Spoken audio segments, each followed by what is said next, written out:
end of this presentation. We'll leave the details in the comments, so be sure to check them. And right now for our presentation, as you can see, we have two new speakers with us.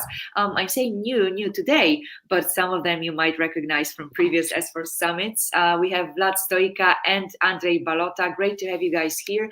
Let me give our viewers just a few short details about our speakers, about their career. So Vlad here, he is an e-commerce account director. He brings 9+ years of retail experience. He's representing global leader Salesforce in cloud solutions.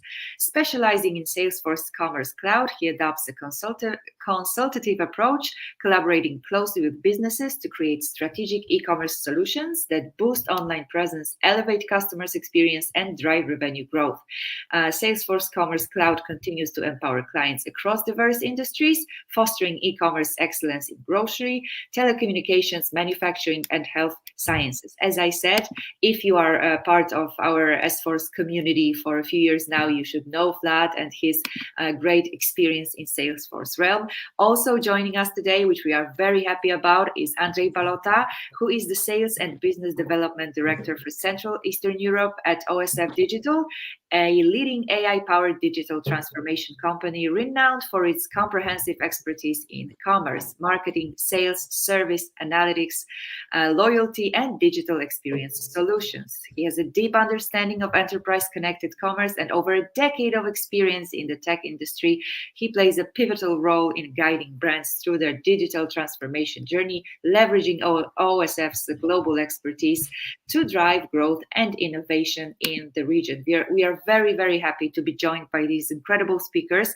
Building the right highways for businesses growth.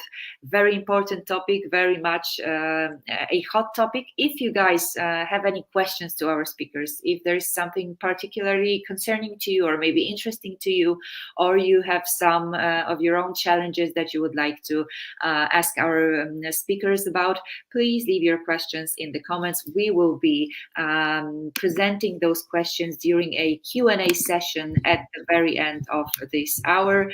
So once again, thank you so much, Andrei. Thank you so much, Vlad, for joining us, and I will see you very soon. Thank you so much, and thank you guys for joining us today. Andrei and I, we've been working together for quite some time, and today we're just going to touch base on building the right highways for business growth, looking more from a commerce perspective. And also Andrei from OSF Digital, he will support us more from the implementation journey. So what does that transformation look like from the partner side? And as with any Salesforce presentation, we are a publicly traded company, so please make any purchasing decision based on available products rather than things that we will release in the future. The agenda is quite simple. I'll do an intro to Salesforce e-commerce. I'm going to describe why Salesforce is so powerful in the e-commerce space, and I'm going to do a very quick live demo for Salesforce B2C. And then I'll hand it over to Andrei to basically discuss implementation challenges and how OSF is dealing with these implementation challenges and some red flags, in particular for the project, but more specific to timelines for it. Now I'm going to start with a simple story. As you know, I'm Vlad.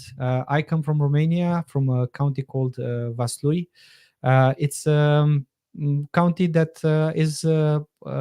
has a very rich history, let's say, and it's famous for a few things. So when Romania got united, the let's say the king came from this county of Vaslui.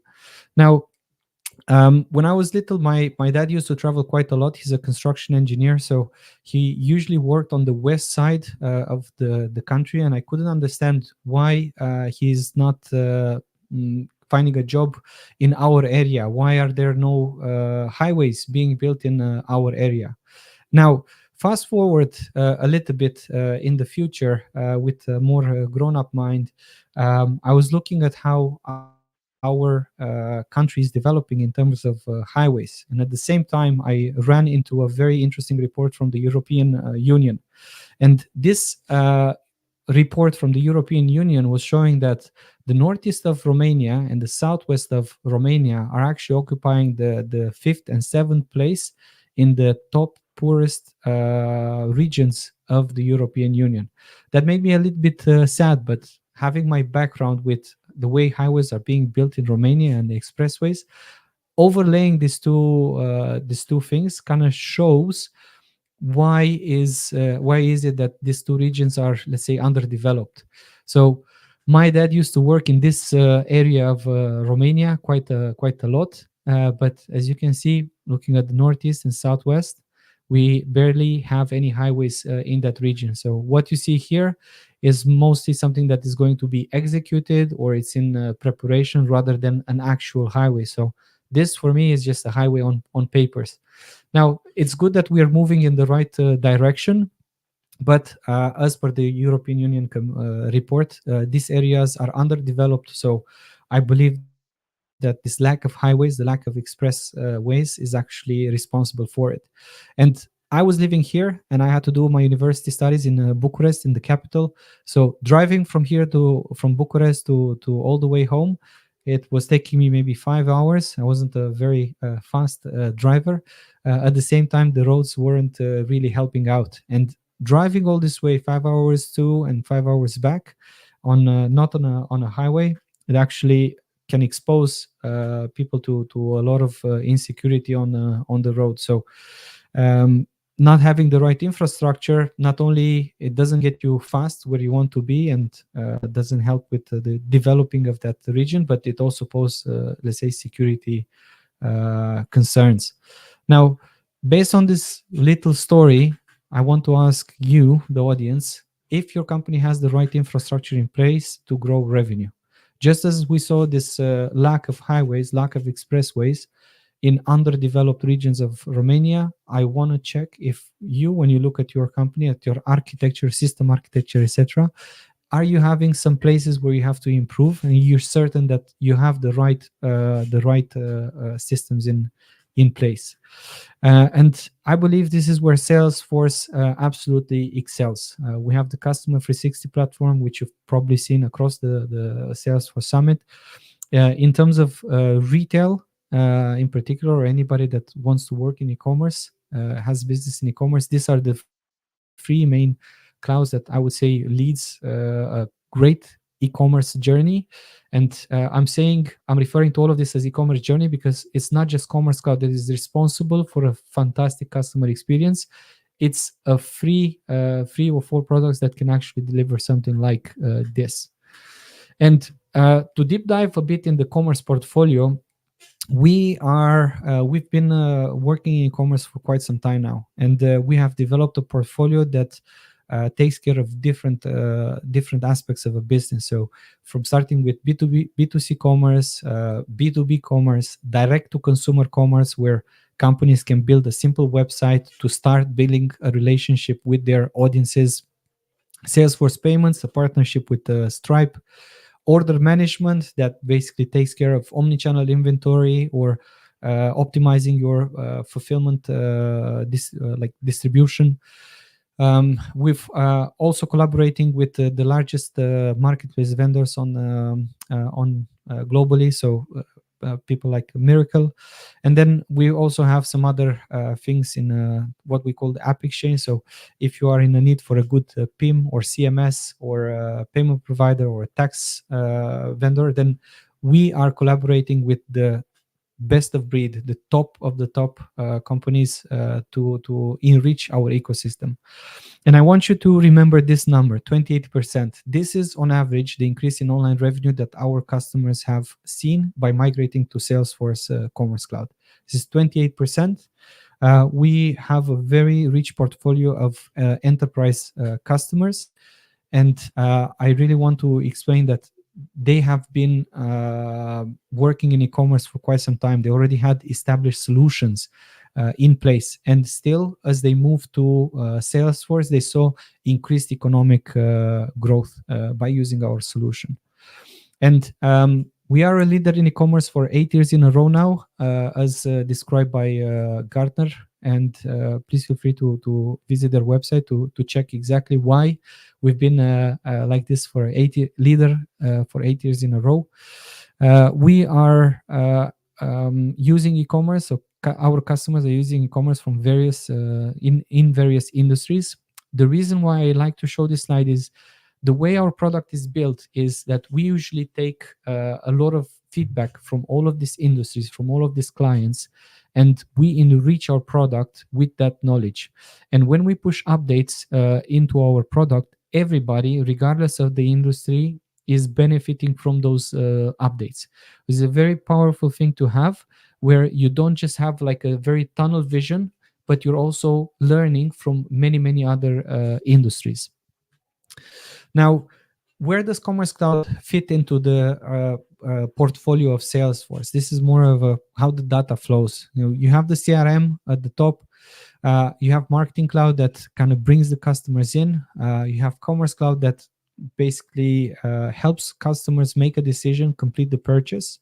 You have order management that takes care of inventory, so real-time inventory, as well as what happens post-purchase with an order. So here I'm talking about returns, cancellations, etc. And then you have Service Cloud that keeps the communications open with your customers. And the last step is just basically building loyalty. It's very hard to build loyalty. It's very simple, very easy to lose it. So all of this, I see it as a commerce journey. All of these clouds play an important role. And to go one step deeper, we're looking at the 5 steps of the e-commerce journey. So in the awareness phase, you are moving a customer that is completely unknown. We are targeting them with some specific ads, or maybe they come from social media to us. They might end up on the website where they're doing a search, they're learning the products or checking out some of the reviews. Maybe they will go in the store to get some advice. And in the consideration phase, maybe they forgot about this product. Maybe they just got distracted by something else. And Marketing Cloud will kind of push a personalized ad, a personalized offer to bring them back. So if there's a scenario of abandoned basket, this is where Commerce Cloud and Marketing Cloud can really take care of that scenario. And then we're looking at what the acquisition looks like. So customer is looking at online reviews. Maybe they're contacting the customer service to see, ask some additional questions. Think about it in a grocery scenario, just asking if a specific product contains allergens. That's a very like life-threatening topic. So it's better to triple check for this. And you end up back on the website. You've done your research. You are choosing maybe an online delivery or a click and collect. So you complete this purchase on the e-commerce. The e-commerce will also provide some product recommendations or some additional suggestions that basically increases the benefits that you're offering to the customer. So if they're choosing product A, we know that other customers also bought product B. So we recommend that you should buy that as well. And that obviously brings revenue to the company too. Post-purchase, we're looking at some potential like returns or cancellation, where Service Cloud and order management are taking care of this part. And as I mentioned before, we're building loyalty as a last step in the custom buying journey, and feeding all of this information that we've collected in Marketing Cloud, Service Cloud, Commerce Cloud, any other data source. We're feeding it into Data Cloud, which can help you segment all of the customers, ensure that you are very precise with the way you are talking to your audience. And going back to, let's say, Commerce Cloud with a safe shopping list, a wish list, anything like that that a customer can use. We've seen the customer journey. Now, specific to the power of Salesforce B2C Commerce, we are running a multi-tenant infrastructure solution. There's a single code base and shared infrastructure, which means that everybody is running on the same version. Salesforce B2C Commerce and Salesforce solutions in general, they do not have versioning. So we are pushing updates. You are receiving those updates. and you don't have to you don't have to put a huge effort to actually complete this. um, we are sending this updates. Maybe everything's aligned to this 3 or 4 major Salesforce releases, and then for B2C we have 10 to 12 minor releases every single year. This independent deployable commerce services, what I'm referring here is that to diverse section of microservices, or for example, we're providing you with various options for your front end. So we provide you with templates that basically speed up your time to market, and the ability to, let's say, conquer other countries. So launching in a different country, on a different currency, on a different language, we are specialists in doing this.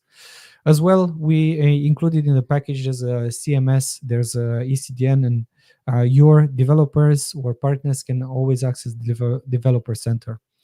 We're an open and extensible solution. We're an API first architecture.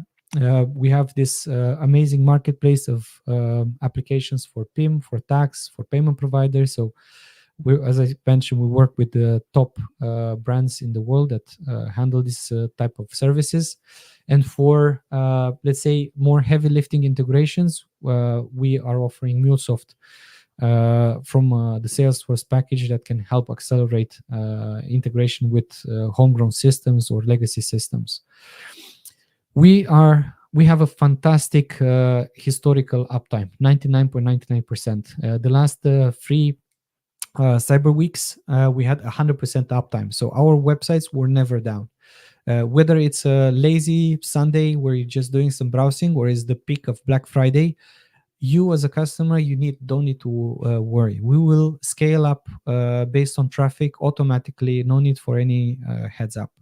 As you can see, our motto is always on, always secure, always fast. Security is main concern for e-commerce. You're dealing with a lot of private data, so we will take care of all of those aspects. And out of the box, with B2C commerce, you're getting artificial intelligence, and this what this entitles is basically product recommendations, search recommendations, complete the set, search dictionaries, effectively all the intelligence that you need, where we are learning based on e-commerce signals from the shoppers what to recommend next, or how to tailor the experience for that customer so that they're more prone to actually completing a purchase from you. Now, I mentioned the front-end options, and we have a composable architecture for commerce agility. We are offering this SFRA, what we refer to as SFRA is basically our template approach. This is a very mature product that basically gives you the wireframes to build any customer experience that you would like. We are also moved into a front-end option for composable commerce, or as we refer internally, PWA kit and managed runtime. So effectively, you can build a web shop that looks and feels like a web app. So you will still have some templates that are more, let's say, agile, more more customizable, let's say. Now, what we as Salesforce, what we are offering is between this, we have a hybrid approach. So you can start with the template approach and slowly move to composable commerce. So using APIs, using microservices. You can have everything on the template approach and just move the checkout to microservices. Either way, regardless of your IT maturity or your ambitions, we have the options for you to run in any of these scenarios for front ends. The last one being building your own front end. Adidas is one of our best examples for doing that. Now, all of these front ends, they're connected through a commerce API layer to the back office, let's say, the commerce engine, where they can access the commerce services, the commerce microservices, connect to any third-party systems, such as the ERP or OMS, etc., and to our customer 360 services coming from Salesforce. I want to take a couple of minutes to discuss the order management lifecycle. effectively, this is very, very important for post purchase. The customer experience starts here. When you place an order, the payment gets authorized. In our order management, we see a order summary created, and we request some extra authorizations. uh, all of this gets sent to the ERP, where the ERP kind of, or the, it could be a warehouse management system or any other homegrown systems, where you receive it as a sales order and the picking and packing starts. As you can see from here, we have the signal to the ERP. We also have a notification for the customer that says we have received your order. As we move through the order management, you can see that there are various notifications that the customer receives based on the signals of where the order is, what was the status of the order. So if it's being picked and packed, the order is being processed. If the order has been shipped, we also capture the payment and we confirm the shipping through an email. This capturing of the payment can happen at any point in the order management lifecycle, and what you see here is just a generic example of what we usually see in, I don't know, 80% of the cases. The customer receives the order. We have an invoice. We update the ERP. And if the customer has a problem, they initiate a return, and we basically solve the issue and either create a credit memo for the full refund, the partial refund, and we update the ERP.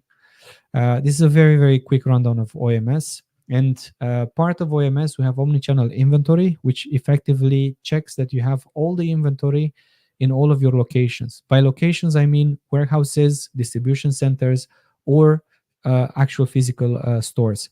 You don't want to miss an opportunity to sell something because you're not sure if you have it in stock or not. And you also don't want to promise a customer that you're going to sell or ship a specific item if you don't have it in stock. On the other hand, we do this distributed order management, which is basically the orchestration for your distribution network.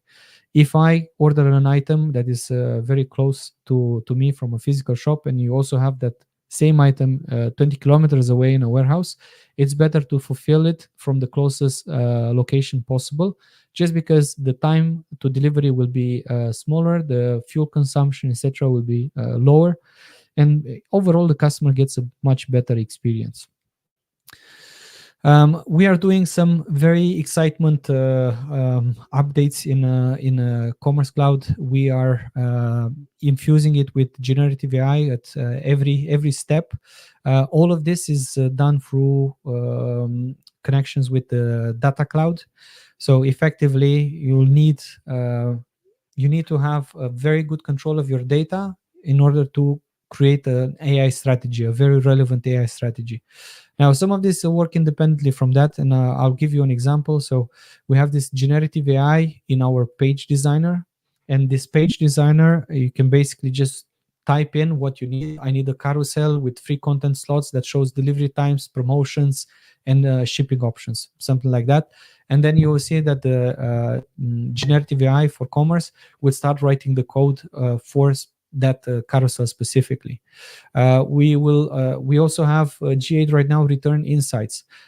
This is part of the order management product, and effectively in particular for fast fashion, where you have a lot of orders, this is godsend. Let's say this will pinpoint what are specific problems to specific products and empower your merchandising team to take action on it. If a t-shirt is too small and people usually return it because of that, then merchandising team can see it and update the product description accordingly to say that this is a tighter fit. Now, I promised you to present some growth strategies, and let me be very brief on this. I think it's important to look at internationalization, so going after new markets, new customers, new partnership opportunities. For B2B commerce, for B2B companies, I think it's extremely important to look at building a connection directly with your audience wherever it's applicable. So this is, in a way, you get first-party data, you control your brand message, and effectively you're moving into potentially new territories. And then probably the hottest, one of the hottest trends is to become a marketplace. I think everybody wants to become a marketplace. Half of my conversations with potential like consultancies and workshops are looking at how we can turn a company into a marketplace.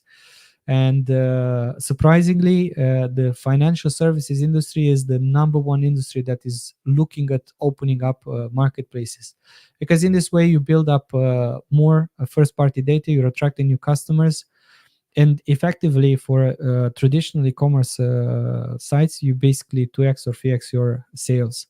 Now all of these free growth strategies are extremely important, but when you're looking behind all of this, what's there, using your data to power your AI strategy, this should be your number one priority. Gathering your data, cleaning up your data, and putting it to good use. It's what's going to basically empower all of these three other strategies and any other strategies you have to ensure that you're maximizing your growth potential. Now I'm going to switch a bit in for a B2C commerce demo. We're going to look at the page designer. I hope that this hasn't timed out yet.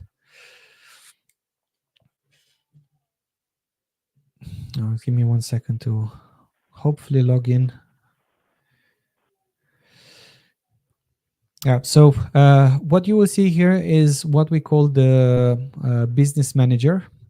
This is the center of command, let's say, for every B2C commerce. Oh, I think I had it loaded up, and I think it probably timed out. So let me try again and see if this is going to work.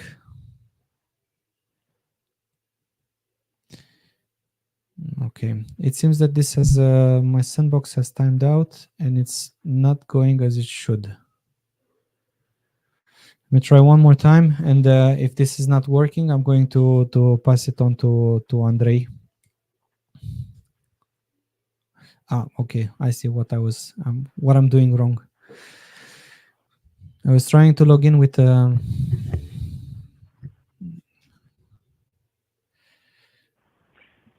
It always happens during the most critical moments, always. Management meetings, webinars, live demos, and it, that, this is the real life.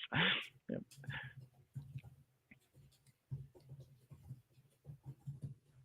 Yeah, so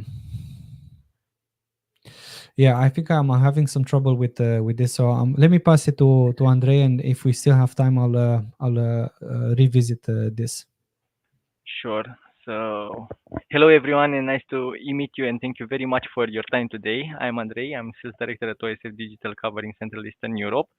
And first of all, let me start with a quick round of background about who we are and what we do. So, OSF Digital, it's one of the largest Salesforce independent partners worldwide. We have over 2,200 people during around the world, over 1,800 global customers, 50 global locations, 36 languages spoken, and so on and so forth. Now, during the years, we also received plenty of awards from Salesforce and from other independent entities recognizing the good work that we are doing in terms of implementing the Salesforce technology.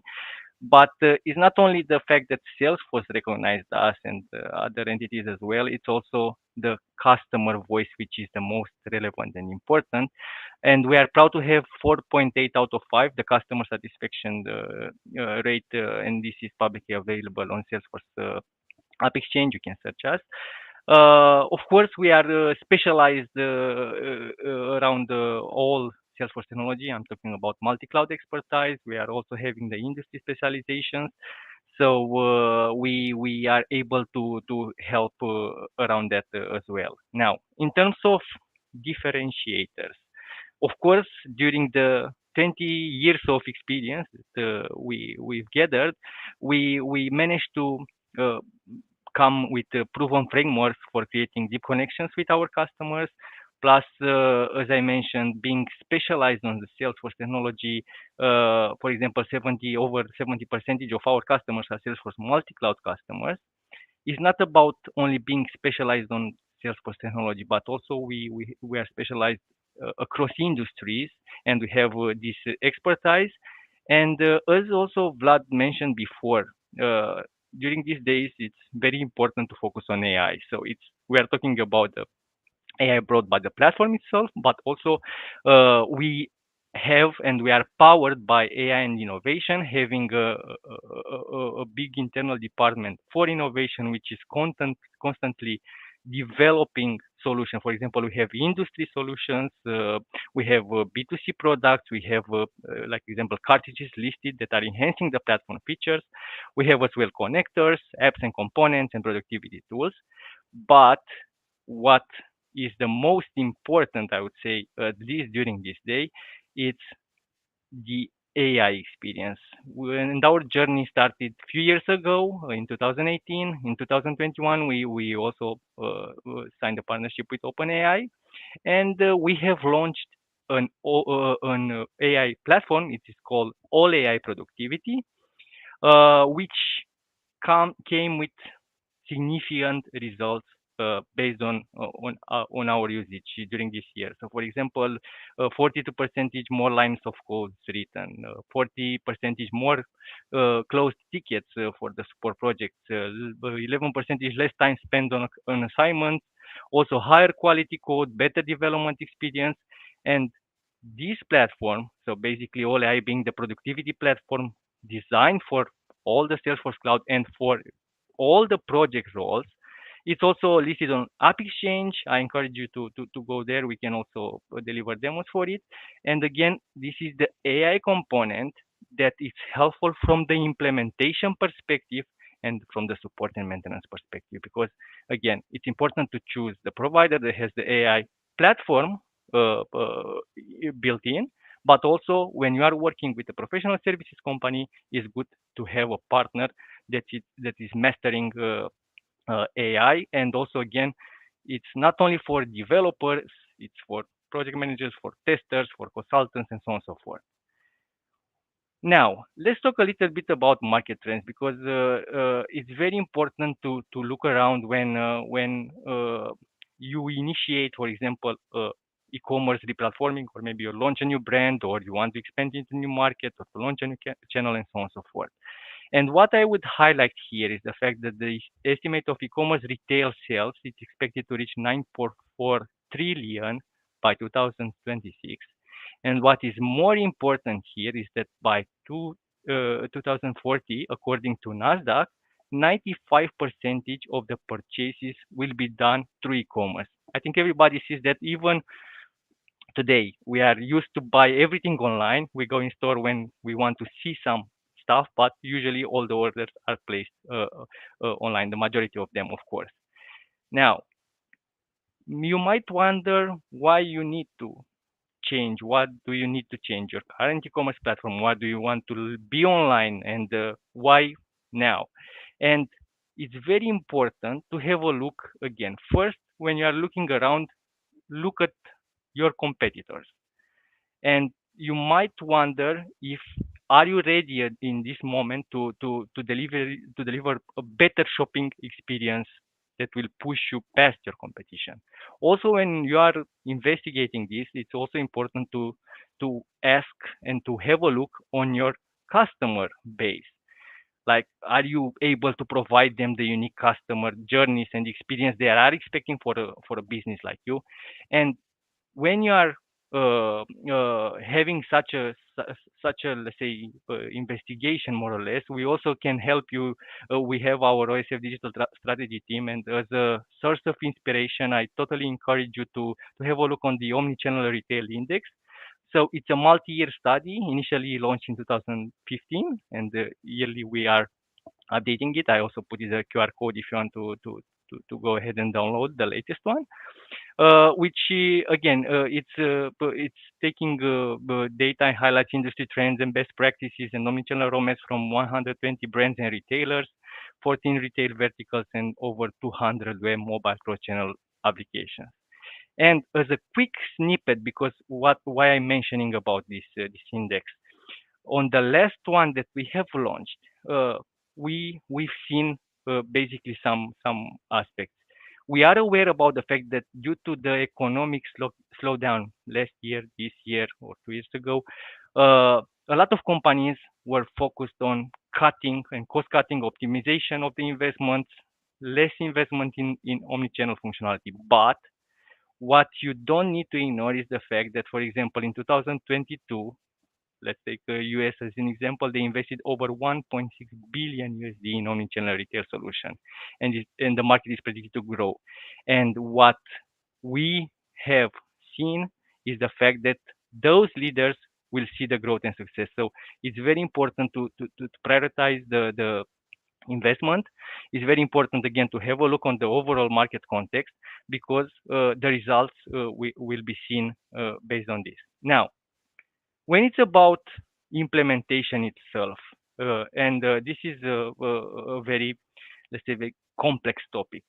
You need first, and you need to find a partner that is able to help you. For example, this is what we are doing with our customer. First, you need to plan. So you need consultancy. You need to understand which are your goals. We were talking in our agenda about timelines.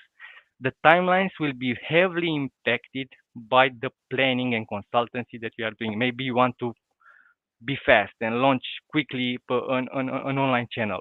But what I wanted and pandemic learned us that this is very possible. We had situations in pandemic that for a new online channel, it was possible to happen in 2 weeks. Such a launch with the power of Salesforce platform and our services. We had some quick starts. Also, what would be very important is to have a look into the entire and bigger pictures for the systems, like having a 360 degree, and in terms of how do you see the customer, and all the departments need to see the same data. And it's very important to have a partner which will advise on the execution for this multi-cloud strategy. Plus, is not the collaboration never stops when after you are online and that's it. It's also about providing support and managed services. I'm always, thinking about the way how we are looking for a doctor when we have an issue. It's very important to choose an experienced doctor who can first consult you, then provide the great treatment plan, then support you afterwards and make you sure that everything is going well. So uh, again, the overall planning, it's very important. Now, today we talked, and Vlad talked more about the e-commerce piece and the OMS as well, and so on and so forth. But again, have in mind the customer 360 view. As I mentioned, over 70% of our customers are Salesforce multi-cloud customers, and it's a journey that never stops on e-commerce. You might have online channels, you might have offline channels. You need to plan to focus on the marketing initiatives, on the sales initiatives, on the loyalty initiatives, and so on and so forth. So everything it's possible. We are here to help you from this perspective. In terms of customers, we have, as you have seen, a lot of them. We also have a lot of case studies for customers also running business in Poland, of course. I totally encourage you to have a look into the website. We have plenty of materials. We don't want it to pick only one or two, because I know here today we have a lot of industries, and we didn't want to focus on a specific industry. But the idea is that, as Vlad mentioned during his part as well, uh, it's it's about a multi-industry approach, best practices, templates, and so on and so forth. So this was it on my side. I'm not sure, Vlad, if you managed to do. Yeah, of course, of course. So I Okay. should be fine now. Let's switch the screens. Not sure if I need to stop mine. Yeah, I think. Okay. Thank Okay, you so perfect. much. Thank you. So now I'm back on the Andrei. Awesome insight into the OSF business and how you guys are helping customers. Now, as promised, I said I'm going to deliver a live demo. This is what the business manager looks like. This is what you see as you log into the e-commerce backend. We refer to it as a business manager. It contains a lot of out-of-the-box features, looking at content, online marketing, product management, orders, and SEO, and a lot more, such as A/B testing.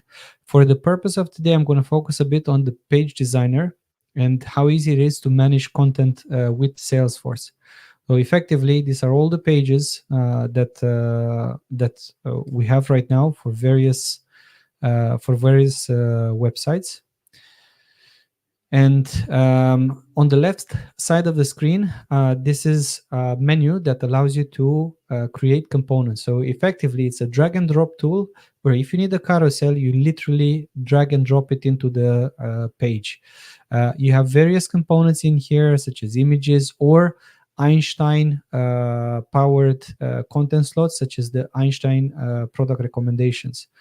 So as you browse through the website, yourselves as a merchandising team, you can manage any of these content slots. So effectively, we have this message of welcome to Alpine. We can say welcome to Salesforce Summit, save and close, and then the website will get updated in real time. You can preview the way the website looks like. You can publish the changes. And one of the most important things is we are very much adaptable for the mobile experiences, for tablet experiences. So effectively, everything in here can actually scale down to the type of device on which you're on. Another point is this page can be made visible only to specific customer groups. So if you click on visible for locale, you can actually select which customer groups can actually see this page. So if I identify myself as a registered user and I log into the website, the hero banner for the website will be different from a guest user. This is one way to kind of step into tailoring the message that you have for different segments in your audience. Now, I've shown you the page designer very, very briefly. There's a lot more functionality to it, but I want to kind of show you how you can create a tailored experience for a specific customer group. So I've left the page designer. I'm moving into the customer groups. There are already some that are pre-created, so registered, unregistered. I'm going to open this one, big spenders, and you can see the description is customers that have bought more than 500 euros in the last 30 days. And this customer group functionality is very, very powerful. It's based on the e-commerce signals coming from the eShop. And you can define these customer groups from defining various attributes. So I can use a birthday, I can use a company, I can use an email, I can use location, all the way up to using segments from CDP, which we now refer customer data platform, which we now refer to as data cloud. So data cloud and commerce cloud are connected, and you can import those segments and use them to target your messaging better. Now, at the same time, you can exclude certain attributes. So if you want to not target or include in this dynamic customer group, you don't want to include something, you can just select almost the same list of attributes and kind of remove them. These customer groups can be dynamic or static. Effectively, dynamic means as customer browse, they get automatically added to this customer groups based on their behavior. And static, effectively, it means it's a static list that you can import from other sources, and that list doesn't change at all. Now, we've created the page in Page Designer. We've seen the customer groups. Now let's move to the promotion engine. This is such a powerful engine that I've had customers asking if they can buy this as a standalone product. And unfortunately, the answer is no. It comes in as a part of the Salesforce Commerce license only. So you have various promotions. There are different ways to set up promotions. So I'm going to open this one. This is basically 20%, $20 off of every $100 that you spend, or euros that you spend. So you have some details. You have the details or the call out messages. What I like to show is this part of how you set it up, and the fact that this promotion, you can set some exclusivity. So this promotion can be combined with any promotion, or it can't be combined with promotion of the same class. And I'll explain what class means. Or global, this promotion cannot be combined with any other promotion. So effectively, you are separating and creating tailored promotions for different segments that can be bundled up or not. And looking at this one, so it's 20 euros or $20 off of every 100 that you spend. So you have the promotion class, which can be at product level, order level, or shipping level. And in this case, it's order level. And you have some amount of qualifying products, number of qualifying products with a combination of the qualifying products. And then you can literally define how far you want to go off. So for 100, you buy for 100, you get $20 amount off, or you can get like some bonuses, you get a percentage off, and so on. So it's very, very powerful what you can do with this promotion engine. And you can, for example, exclude products. Maybe you're trying to get rid of some of old stock, and you don't want people to benefit for this type of promotion for the new coming line of clothes or shoes or whatever. So now we've done the page designer, we have the page, we have the group, we have the promotion. How does everything get tied together? So from the merchant tools, now we're going to create a campaign, or maybe look at how a campaign looks like, and this is what's going to tie off everything together. So if I this is where I can see all of the campaigns. This particular campaign is 25% off site wide. The customer groups is basically everyone. So this is a campaign that targets everyone on the website, where everyone receives 25% off of any single purchase. Now, when you are running multiple campaigns, it's important to have some visual aid. So this is why we have this. And once you have multiple campaigns, you can see that they are overlapping, or one ends, the other one starts, and so on. You want to make sure that you're not applying too many promotions or campaign where you're ended up selling an item under what your profit margin should be. So this is a very simple visual aid for the customers to actually, for your merchandising team, sorry, to be able to actually manage the campaigns. So as you can see, everything that I've shown you can be managed with clicks and not code. And now we've created a page that is dedicated for, let's say, a specific customer group with a specific promotion type, and all managed out of a campaign that has a date on, date off, and again, only defined with clicks and not code. The last part that I want to show you, and this is mostly referring to the multi-country, multi-language, multi-currency approach, is first of all, everything that you see here, I know it's got like these demo names, but all of these are seen as websites. So if you're a customer that is running multiple e-shops in all over Eastern Europe or globally, all of your websites can be centrally managed from here. So now I'm on this NTO PWA. I can move to Alpine Nutrition and start managing content independently from one to another from these shops. Romanian buyers buy differently from Polish buyers. So you want to make sure you are taking care of those small nuances when you are building the customer experience that you want for your customers.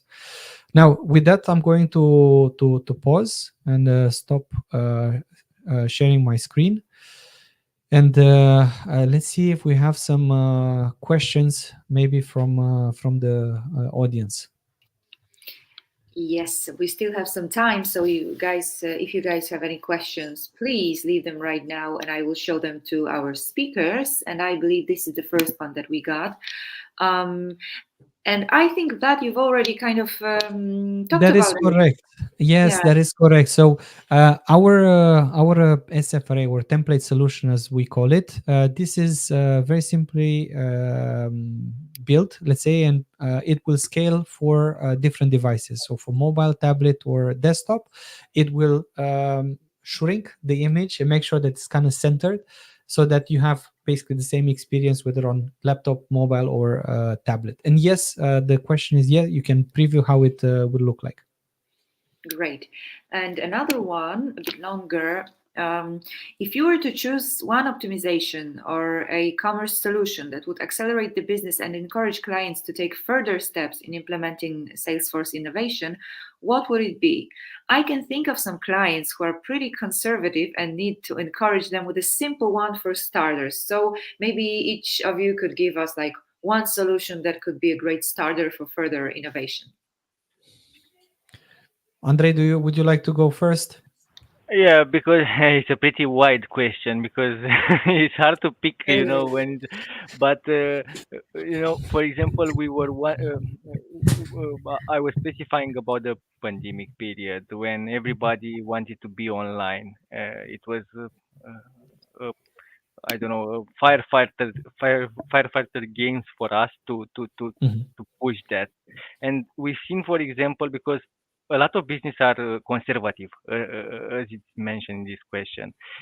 We've seen automotive dealers who are selling, I don't know, motorcycles and so on and so forth, who were never thinking they will be online, and they realized it's a real good market for them to have an online store for even for motorcycles, for spare parts, and so on and so forth. In terms of innovation right now, it's if you lose the pace with the AI game-changing trends, you might be left behind during the years. And again, Vlad mentioned about the power of AI inside the platform. It's making our life easier. You can easily manage the platform through, I don't know, product recommendations, product descriptions. You don't need to have 100 people which are texting lines about describing products like this is Mhm. a leather wallet and so on and so forth. When you have the power of AI, who will do that? So again, from my point of view, I can point a single thing. There are a lot of aspects and small steps that needs to be done, but the boost needs to come from what's happening around. And what's happening around is an AI revolution. If we don't are in the game, we might be out of the game. Thank you. Yeah, it's a very good answer, Andrei, and I can strongly get behind what you've said.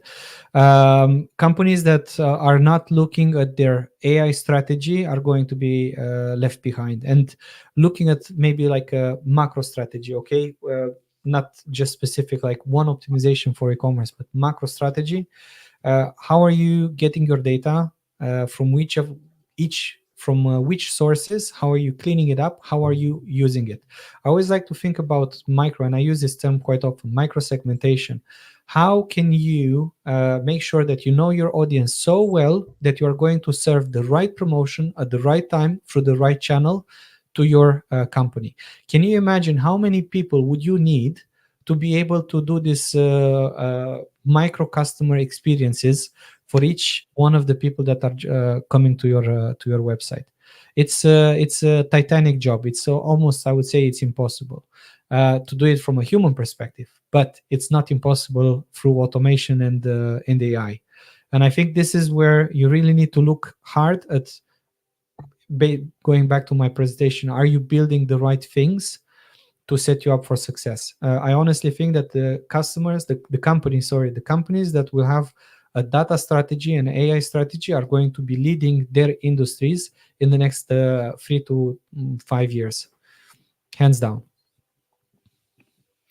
Thank you so much for this answer. I think it is very, very much in the realm of our whole conference this year, this spring. The AI component is definitely the most important right now. And I think these are all the questions that we have right now, and this is also all the time that we have for this presentation. So thank you once again for joining us during S4 Summit 2024. Is the spring edition. We are very much looking forward to the winter edition. So we really hope, Vlad and Andrei, that you will join us for the next conference. Thank you once again so much. Thank you, Thank you team. very much. Have a great day. Bye. Bye.